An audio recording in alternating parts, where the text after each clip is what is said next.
Good morning and welcome to On the Beat. My name is Kim Mastrofino, and with me today is Joe Hildreth and Martin Chan. Let's check in with the Beat team to see how they're all doing. So, Martin, I'll start with you. How's it going? Doing good. It's on Tuesday morning, cold and rainy. It's definitely cold and rainy. I think it's going to be a rainy day all day, but good to get things done inside, right? I guess so, yes. I'm sure you have big plans to clean your house today. Maybe not. Or maybe a movie and popcorn, right? Maybe a TV show series. Oh, there you go. There you go. Well, that works too. So, Might be, yeah. oh, good. How's it going, Joe? I'm doing good and great to be here. It's great to have both of you. I think we got a really exciting show today. So, I'm looking forward to this morning. So, anyway, we just want to give a shout out to Dave and to Ben Barber. They're producing the show today. So, give a shout out to them, and they do amazing work, and so we thank them. So, our guests today, we have two very special guests. We have Andrew Howell and we have Catherine Aaron, and they're from the chorus of Westerly. So let us welcome Catherine and Andrew. Hello, everyone. Hi. Hi. Great to be Welcome here. to the show. Thank Welcome you. to the show. We're so happy to have you on. Thank you very much. It's really nice to be here. Oh, I'm so glad that you took the time to be on our show. We're so lucky. We're so anxious to hear all about what you're doing. So we look forward to the interview. So just so you know, Joe and Martin will be conducting the interview questions. And so, we'll learn more about everything that the chorus of Westerly is doing, especially during this tough time, and about more about Andrew and about Catherine. This is the first time I've met both of you. So it is a pleasure. So, Joe, I think you have the first questions. You want to begin? Yes, I will. All right. Good job. Let's go. Andrew, for those new to the broadcast, can you tell us about yourself and how you became a music director of the Westerly course? Absolutely. Yeah. So I have been lucky to be involved in this wonderful organization from when I was 12 years old back in 1995. And I happened to be nudged into it as a young treble by my mom, who had interest in music and kind of decided that I should have some of that interest as well. And although I resisted for a while, she sent me off to camp with a couple of friends that I knew before joining the chorus. And it kind of kicked me off into this life of music. And I was one of those children that grew up in the chorus and was just so deeply impacted by it. So my connection goes quite a ways back to when I was a child. And I've been able to kind of see, from the ground up, the process of raising children into adults and giving them that lifelong love of music. So then I kind of went off and did lots of choral music work and got a degree in music education from the University of Rhode Island. Then I went on and got a master's degree in choral conducting and organ performance. I started as a church organist at about 15, so I was in the trenches of working with amateur musicians from a pretty young age, and people put up with me over the years as I made all sorts of mistakes and said things that I didn't know what I was talking about, but they helped me through, and through that I kind of gained a lot of experience firsthand. And then when George Kent retired after his 53 years, they went through a pretty extensive process to find a new music director. And there were 30 something people who applied, I think. They don't give me all the details, but I know the basics. And I actually came out and managed to become the second ever music director of the chorus of Westerly, which finally now, 9 years in, people have mostly stopped reminding me of the giant shoes that I need to fill. So that's kind of my background into this. Wow. Wow. That's great to know. So, Andrew, I just want to say you're doing amazing work, and I think that George Kent, he's an icon in our community. So I understand the reason why you think that you need to fill those shoes. But you're also doing really great jobs. So just wanted to give you that. Thank you very much. Catherine, can you also tell us about yourself and how you became the first assistant conductor? Absolutely. So a little bit about my background. I have worked as a professional singer and chorister for 20 years plus. I started singing as a child. I grew up south of Buffalo, New York. So not here in Westerly, Rhode Island, although I wish I had, so I could have been a part of the chorus of Westerly as a kid. So I went to school to study classical voice at Peabody Conservatory in Baltimore. And then I fell in love with early music and choral work and did that work for a long time as a ringer, where you just show up to a gig to fill someone's spot. And then I realized that I wanted to study early music primarily. So I went to Indiana University at Bloomington at the Early Music Institute and got a degree in early music, which is anything written before 1750.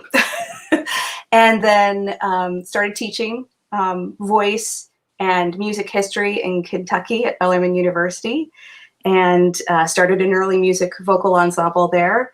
And then the call to further my studies brought me to Connecticut to the Institute of Sacred Music at Yale.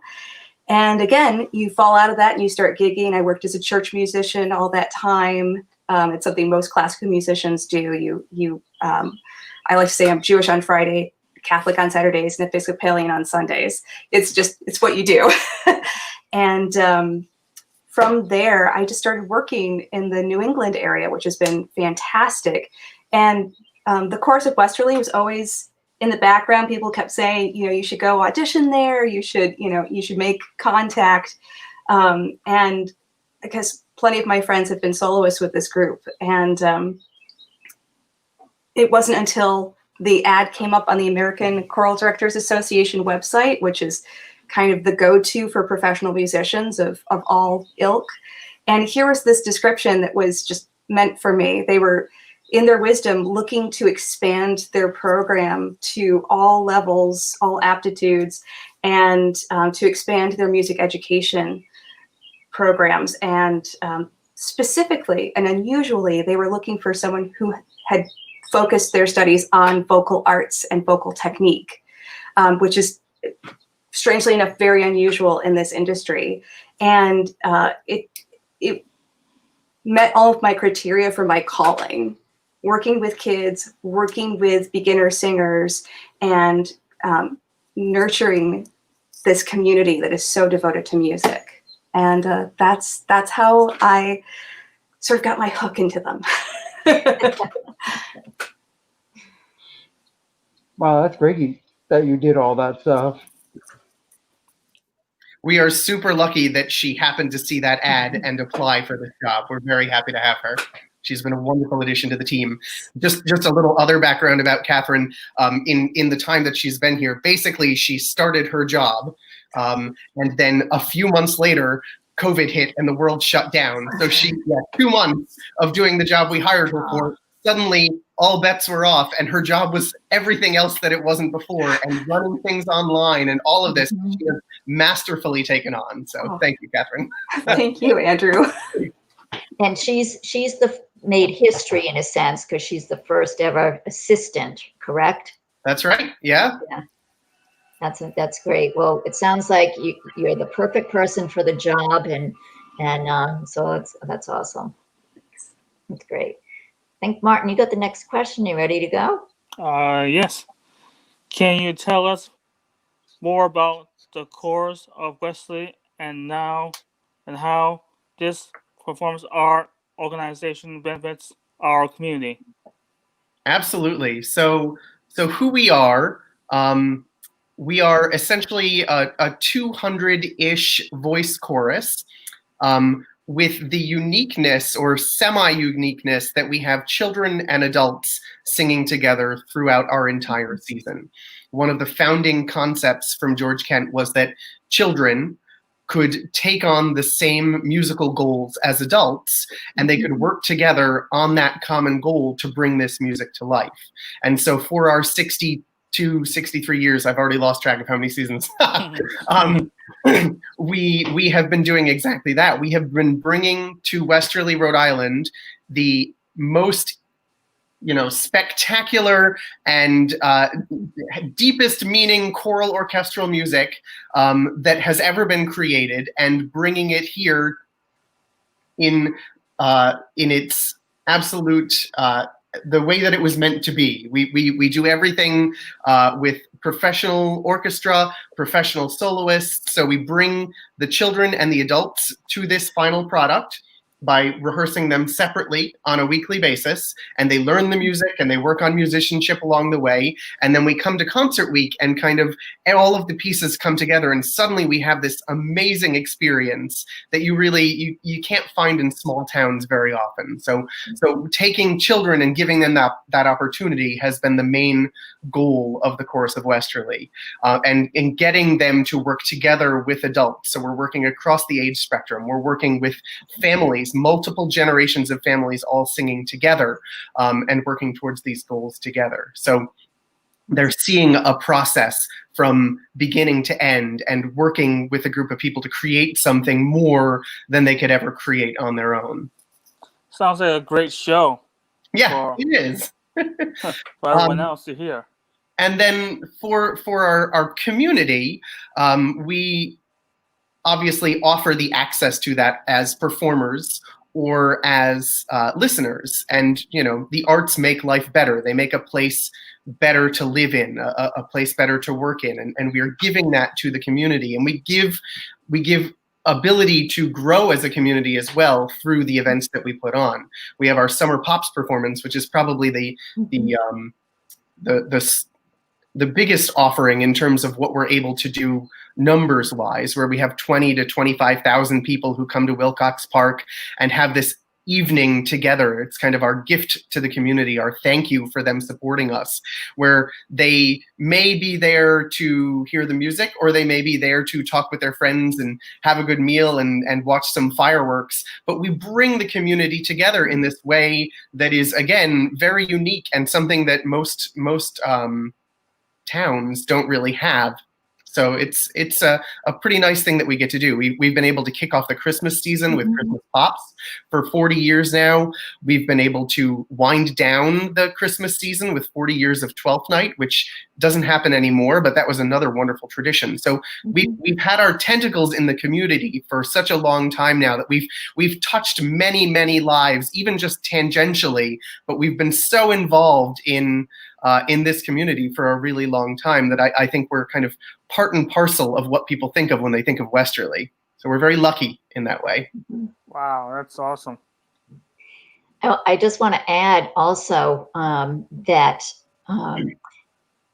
Caswell had done a documentary on the Chorus of Westerly, and that was just launched a couple of weeks ago. It was, absolutely. So we started this process in 2014, where basically a film crew followed us around for an entire year and tracked everything that we do, from our summer camp with the kids through each of our classical concerts and all the way to Summer Pops at the end. And we finally now just released that in these COVID times, which actually was really convenient, because in this time when we're not able to actually perform and rehearse as we normally would and put out concerts to the world, it has given us an opportunity to say, here's who we are. You can take this to look at, what it is we do and where we've come from. And you can find it online, actually, right there. Thank you very much, Ben or Dave, at Mostly Music, The Journey of the Chorus of Westerly, which can be found at chorusofwesterly.org. You can find it on YouTube now. It is released to the world, so you can watch it anytime you want and learn lots more about us. Yeah, I viewed it. It was wonderful. And what a story. I just also want to ask you, now you've had, members of the choir, it starts with age 8 and it goes to 84. How many of those kids are still in the choir as adults? Do most of them stay on as adults, or do they come and go because they're in college and that sort of thing? Yeah, so often they come and go. We've got quite a few that did begin as children or have spent, I mean, there are people who've spent the entire time. We have several members who've been in the chorus for 62 seasons now from the beginning. Not that many of them, but we do have a few. We tend to have a block of period in the middle where they go off to college, they're starting careers, they're starting families, and then we'll either get them back on their own or we'll get their children back, and then they will join with their children once they're out of that very young phase. So we do see quite a bit of return to the chorus and that familial connection in there. Nice. Yeah. That's awesome. One of the things that we're doing, just to carry on from earlier, which I'm going to pass to Catherine in a second, is beyond our initial goal of kind of creating this music together and bringing children and adults, has been the educational side of things. Right. And it has always been internalized within the music that we're working on, so that the kids are kind of working on the Mass in B minor of Johann Sebastian Bach, and also at the same time learning just to read music and to understand Latin and those basic things. Well, we've done this new expansion, which is the reason for bringing on Catherine, where we're now also, well, we were briefly, and we'll be back to it as soon as we're able to, in the school system and running an amateur adult chorus. So that's what Catherine is doing. Would you like to talk a little bit about what that was before it all got shut down? Absolutely. So, George Kent's legacy, is music education at all levels. And so this felt like a very natural next step to go into the Westerly elementary school system. Nice. And so thanks to the forward thinking from the principals at Dunn's Corners and Springbrook and State Street, they all agreed they want more music, but not at the expense of the teachers, Deb Wagner and Steve Johnson, who already teach across all three schools. It's tremendous what they do. And with open hearts, they welcomed us into the school system to start this after-school chorus program. Wow. And it was completely up to parents and students if they wanted to be a part of it. And we were just blown over by the response. 58 kids signed up across all three schools. So we got an hour with them once a week. And it was in conversation with what they were already learning in the classroom. And we were learning to sing together as a group. And it was incredible. And we are introducing the same kinds of concepts that we would with the choristers who are part of the group proper. And so we're doing Kerwin hand signs, we're learning solfege, we're working on rhythm, all those musical fundamentals. And the adult portion of that is they realized, all right, we have this huge chorus, 150 plus of people who are tackling the masters of the classical canon, but there are people who might be intimidated by that kind of repertoire and the exposure of standing up in a mass of 150 people behind a professional orchestra. So we wanted to kind of demystify all of that. And, it's a non-auditioned choir. It's the Foundations chorus. And it's not just, this is how we built the symphonic chorus of Westerly at large. It's where everybody starts. We all start at the beginning. And so once a week for 90 minutes, well over 60 brand new chorus members showed up. And that's so exciting. That's a huge expansion. Wow. We knew it was out there and we just had to tap it. And lo and behold, it was just pure gold that walked through the door. And they came with open hearts and open minds, and they took a chance on themselves to do something that they have always wanted to do, which is sing in a choir. Wow. And each year we just start from the beginning. And that's what all musicians do all around the world. Every day we saddle up to the piano and we start from the beginning and we learn how to use our voices. And it's just been such a gift to work with pure amateurs. This is on their bucket list. They've got to be in a choir, to continuing that legacy of music education that's literally open to every single elementary school in Westerly. It's a dream come true. Wow, it's amazing. That's amazing. That's wonderful. Good work. Okay, so is it Joe's? Joe, are you up next? Yes. I think Joe's next. All right. Can you tell us more about the course? Yeah. How has COVID-19 affected the course of Westerly and how you are functioning now? What are your plans moving forward? Yeah, so I mean, I think you've all seen the news, and singing in particular is one of those things that is unfortunately backburnered for who knows how long, and the spread of the virus seems to be particularly dangerous when people are singing or speaking loudly and being in a room together for extended periods of time, especially in large groups, which is exactly the definition of what we do as a chorus. So that's rather unfortunate, and has required us to think outside of the box. But thankfully, we have a wonderful team, and we have been able to do a lot of that outside of the box thinking, so that we can still continue to be strong and offer things to our members to move forward here. So with our children right now, while the weather is good, we're actually able to be outside at the beautiful Wahanita Nature Preserve, which is a Westerly Land Trust property. They're letting us gather there on Thursday and Friday afternoons with small groups of kids, so that we can still stand 14 feet apart, wear masks, and be outdoors where it is safer, and are able to get together and have that community and share song with each other. Which has been quite wonderful.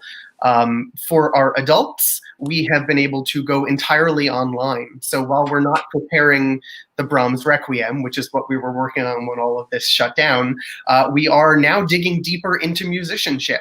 So we're spending a half an hour really digging into, solfege and rhythm work and what they see on the page, and trying to take them to that next level, so that when we're able to get back into the repertoire again, hopefully everyone has taken a step forward and is in an even better place than they were before. So we do a half an hour of that once a week, and then we do 45 minutes of singing. So Catherine, do you want to talk a little bit about any of the Monday night stuff? Sure. So we share scores online, and we are able to point out certain concepts by sharing our screens. As an organization at large, we've been creating a library of videos focusing on different concepts of the music, so that folks can take what we talk about in rehearsal and review it online. And the only thing that's difficult about it is modern technology wasn't quite ready for rehearsal like this, and light and sound lag. And so unfortunately we have to mute people and teach sort of one directionally. But in essence, we can focus on the repertoire-like quality that rehearsal is. So we can focus on the concepts of practicing and self-assessment and streamlining our musical concepts into repertoire. And that's always the goal, connecting our musical educational, our foundational concepts into repertoire that directly speaks to that. And that's been the whole goal of our repertoire, is support these musical foundational elements and make them second nature if we can. Nice. So we are still able to connect with all of our members in various ways. Besides the outdoor rehearsals, the children also get small group sessions online with us. So each one of them gets 20 or 30 minutes in a group of 2, 3, or maybe 4 at the most, where we're able to do that singular focus with them. So again, working on that musicianship on a very personal level. So that's our members. In terms of the community and trying to keep engaged with people, the first thing that we started working on, obviously, was that documentary, which we mentioned, which puts us on a larger stage and allows us to really get the word out about who we are. And then continuing the educational desires and of our goals. We are doing a Wednesday lecture series, which I believe you can actually see at the bottom of the screen right now. Each Wednesday night, we focus on a specific topic. So we've done. Our founding director, George Kent, did a lecture on the Brahms Requiem, which is a piece very close to the hearts of many Chorus of Westerly singers. And we had a Broadway discussion with two of our alumni who are now off in the world of Broadway. Actually, now they're back from Broadway because that shut down, unfortunately, as with everything else. But that is what they do in regular life. We had a wonderful lecture on Native American music last Wednesday. Tomorrow night, we're going to be doing one on the tours of the Chorus of Westerly with a roundtable of members. So each Wednesday, we're doing a new deep dive into a specific musical topic and just trying to kind of share various things with the world. So people can either subscribe for that on Wednesdays, which we would love for you to do, or you could catch some of them when we put them out on social media. So after we have the live lecture, we then have recordings of those that we're going to be putting out onto social media. So there are ways for people to still connect with the chorus and to be fed musically and educationally, and we hope that people will take us up on some of that. And isn't it incredible that George Kent, who started this amazing thing, also kicked off our very first webinar here in 2020. Wow. Yeah, we're lucky to have him still involved and, still just as vital and exciting when he's giving his musical lectures as ever. That's amazing. That's awesome. We'll have to check out those, all that. Yeah. Yeah. Good. So I think, Martin, I think you're up. Okay. Can you tell us more about the summer camp you offer to chorus members? Absolutely. So, unfortunately, Catherine hasn't experienced this yet because she was supposed to this summer, but it didn't happen, along with all other things. So this was, unfortunately, this summer was the first time that we've ever not done the summer camp, obviously because of COVID. But what we typically do is we take about 60 or so of our Chorus of Westerly kids up to the White Mountains of New Hampshire, to a camp that is actually owned by George and Lynn Kent, our founding music director, and his wife. And they have this gorgeous 400-acre camp on a lake looking over the White Mountains. And we bring the kids up there to spend every day playing together, working together, eating together, and creating music together. And we get daily rehearsals multiple times a day with each of the kids so that we're building that musicianship and working on the repertoire that will then see us through the rest of the year on a really intense basis. So they get not just the 1 or 2 times a week that they would normally get, but they get the intensity of daily workshopping of the music that we're doing. And it really kind of sinks in very quickly for them. But more importantly, honestly, than that is the fact that we're bringing the kids together and creating the team that is the Chorus of Westerly. This is where the lifelong relationships are created and developed, and the older children look out for the younger children, so they're getting the experience of responsibility and looking out for each other, and it makes them feel like they're a part of a family, and they are. We take them away from their parents and their siblings for an entire week, and we throw them into cabins together, and there are adults, obviously, that are fantastic volunteers and look out for them, but they are also learning a lot of independence through this. So it's an amazing experience, and really the core of what gels the children together on a yearly basis. And then from that, it kind of carries through into the rest of the season. So it's a very important component of what we do. Sounds fun. Yeah, it's exciting. Very interesting.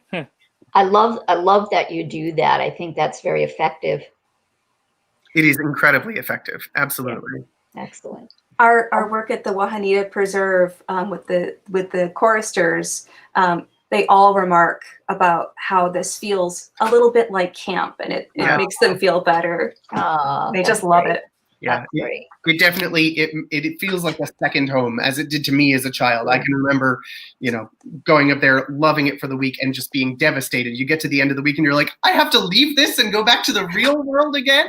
No, it is something very special. That's awesome. Okay, Joe, you got the next one, I think, right? Yes. Can you describe the audition process for someone interested in becoming a member of the choir? Can you, what are the recommendations and the expectations? So it's very different for children and adults. I'll just very quickly give you the overview. For children, if they're interested in singing, they are essentially in. We're not doing a strict audition process where we're looking for them to have any background. If they have the desire, it is our job to get them prepared and up to snuff for being able to do this music. So any child that is interested, they would come in with their parents and with me and have a session where I do have them sing a little bit just so that I can hear where they are and assess their ear. And then we sit around and talk about what it's like to be in the chorus and what the process is and what we expect from them and what we will give to them through their participation. So for kids, if they want to sing, we want them to sing and we will make it happen and we will provide everything else they need after that. For adults, we are looking for experience. We do a lot of really wonderful music at a very high level, and we are always looking for new singers and happy to have them. But at the symphonic level, we are looking for people who either have previous choral experience or have played instruments in the past and are able to open a score and know what they're looking at. We are obviously now working in new territory because of Catherine's work. I think she's on this side, maybe on the screen. Yeah. I am. Right, she is, yeah. Where we now actually have a feeder program. I mean, that's one of the goals of it, is that people who go through the foundations program have now an entry point to get more comfortable and then be able to audition for the symphonic chorus as well. All are welcome. That's right. We want to make sure that everyone who has the interest and the desire has a way in, so that we're not saying, sorry, this is a closed thing, you're not allowed to sing because you don't have this experience. We want to give people that opportunity no matter where they're coming from. And to feel successful about their singing. Yeah, that's great. That's great. That's awesome. Okay. I think we got one more question for you. Okay. Can you tell us more about the tours the course has done abroad over the years? What has been your favorite? What else would you like others to know about Chorus of Westerly? So the tours, you can actually find a lot more if you subscribe and come tomorrow night for our tour discussion. But we've now gone on 5 international tours. The chorus from the 1980s into the 90s was regularly touring. They went to England and sang at Westminster Abbey, and I mean, huge places. Really, quite wonderful opportunity. 1981 they went to England. 1987 they went to Italy. 1995 they went back to England. And I say they because I was not involved in any of those. I actually joined in 1995 as a singer and went to camp when everyone else just got back from the tour. And so I heard how wonderful it was and what an incredible experience it was. And then unfortunately the chorus stopped touring for 19 years. So I heard all of this and was so excited about the prospect, and then didn't get to do it until I was music director. So in 2014, I think that's when it was. Yeah, we finally toured again after 19 years, and we went to Vienna, Prague, and Budapest. And then in 2017, we went to Germany. So we're now back to a regular rotation of international touring, which, you know, gives us the prestige of being able to say we're an internationally touring chorus, and gives the singers an incredible experience of getting to perform in amazing venues around the world. And for adults, it kind of serves in the same way that the summer camp does for the kids. It gives them an intense opportunity to spend time with each other and to grow kind of as a family and a community in ways that we wouldn't necessarily get to do back here on American soil. So it's a wonderful addition, you know, a feather in our cap that we're able to be doing this again, and in a position where we're financially and organizationally able to do it, which is quite wonderful. So we plan to continue doing that. And again, if you want some really great stories, you can join us tomorrow night or catch the rerun of it after that. Sounds very interesting. That's great. Oh, that's great. Well, it's been a pleasure to meet you and to learn more about the Chorus of Westerly and to learn more about everything that you're doing. Amazing organization. I'll definitely check out those broadcasts that you do. So that concludes today. Thank you so much for coming on and spending the time with us. Thank you also to Martin and Joe for being great hosts. You did a wonderful job today. And to thank you to our producer, Ben Barber, amazing as always. And to especially our audience, for all those who managed to catch it today or later, thank you so much for tuning in. And so please keep an eye on Facebook for our next broadcast. Our guest next week is Jen Brighton from Gray Sail. And in the meantime, enjoy the rest of your week and stay safe and healthy. Thank you for having us. Thank you. Well, that's it for now. We'll see you next time on The Beat. Bye. Bye. Thank you.